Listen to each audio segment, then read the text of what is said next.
Disturbing news for the Cowboys at the Cotton Bowl.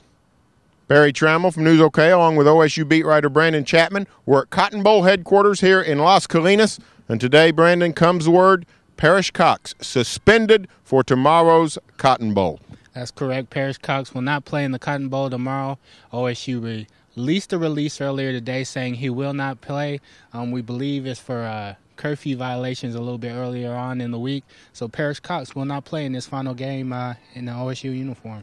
What does this do to the Oklahoma State defense? Javon Sneed, an NFL prospect at quarterback. Perrish Cox, obviously Oklahoma State's best cover man. What does this do to the Cowboy defense? Man, it's a huge blow to the Cowboys defense simply because they were already kind of short at the cornerback position. Their number 3 cornerback, Andrew McGee, he was already injured. He already was not going to play in the game. Now you lose Perrish Cox, a guy who could match up one-on-one with Ole Miss top receiver, Shea Hodge. So it's a situation where the Cowboys, it really hurts them.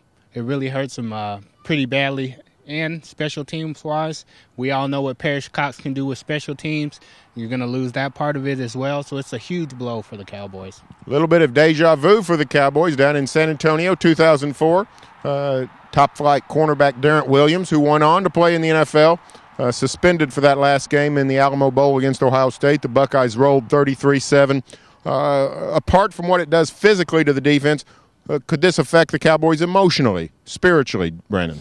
I think it could a little bit. I think the Cowboys might also be thinking a little bit about Perrish Cox and just wondering why the decision was made. There might be some people who feel like it was a little excessive on the team. There might not be. We don't know. But the reality is they lost Perrish Cox, and he was a big part of the team, and he also was a big part of them as far as the leadership and the chemistry as well. Perrish Cox had some up and down times at Oklahoma State, but in the last year or so, coaches raved about him, really talked about his maturity. Now he's been suspended for the Cotton Bowl. This will cost him in the NFL draft. Pro scouts these days look a lot at character. This will cost him in the NFL draft. Stay tuned for continued coverage on NewsOK.com, as well as every day in the Oklahoman.